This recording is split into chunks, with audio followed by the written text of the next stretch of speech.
5คณะพรรคฮักฐานที่ขึ้นกับองค์คณะพรรคกองบัญชาการทหารแขวงพงษาลีดำเนินชีวิตการเมืองท้ายสมัยและทาบทามบุคลากรรอบ1และรอบ2ในระหว่างวันที่23หา30กันยายน2024ที่ผ่านมานี้อยู่ที่สโมสรกองบัญชาการทหารแขวงพงษาลี5คณะพรรคฮักฐานที่ขึ้นกับองค์คณะพรรคกองบัญชาการทหารแขวงพงษาลีดำเนินชีวิตการเมืองท้ายสมัยและทาบทามบุคลากรรอบ1และรอบ2โดยการเป็นประธานของสหายพลจัตวาเสียงเพลงวรวงศ์เลขาคณะพรรคหัวหน้าการเมืองกองบัญชาการทหารแขวงพงษาลีสหายพันเอกคำพรแสนศรีวงศ์รองเลขาคณะพรรคหัวหน้าการทหาร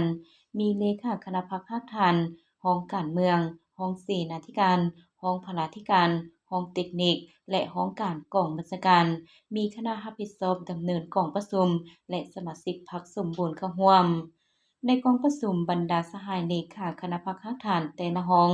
ได้ผ่านหางบทรายงานการเมือง2ภาคซึ่งได้ตีราคาการนำพาของคณะพรรคฮักฐานประจำ5ปีผ่านมา2020-2025และวางทิศทางการนำพา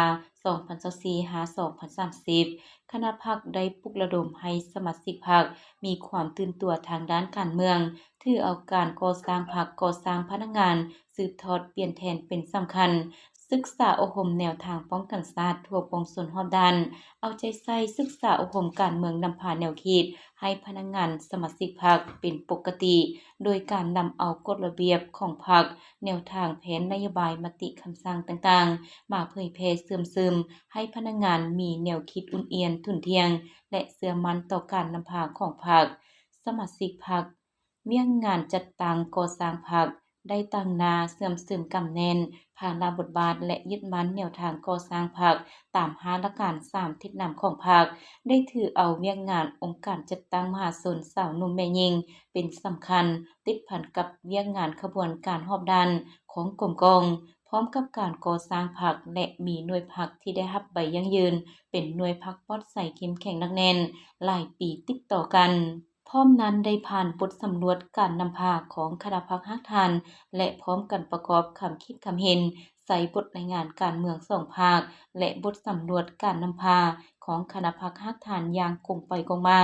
เพื่อเฮ็ดให้มีเนื้อในครบถ้วนสมบูรณ์จากนั้นคณะรับผิดชอบกองประชุมได้ผ่านมาตรฐานเงื่อนไข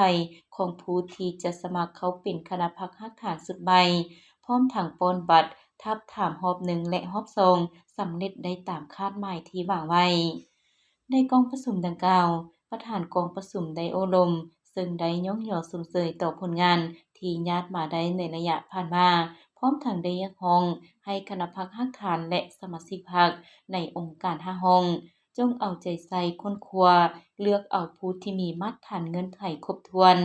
เพื่อเข้าเป็นคณะพรรคฮักฐานสุดใหม่และเอาใจใส่ในการศึกษาอบรมการเมืองแนวคิดให้พนักงานนักรบอย่างเป็นปกติรักษาความสามัคคีปฏิบัติตามภาระบทบาท10หน้าที่ตาม5หลักการ3ทิศนำของพรรคก่อสร้างพรรคให้ปลอดใสเข้มแข็งหนักแน่นและรับประกันการดำเนินกองประชุมใหญ่คันคณะพรรคฮักฐานให้สำเร็จตามกำหนดเวลาและคาดหมายที่วางไว้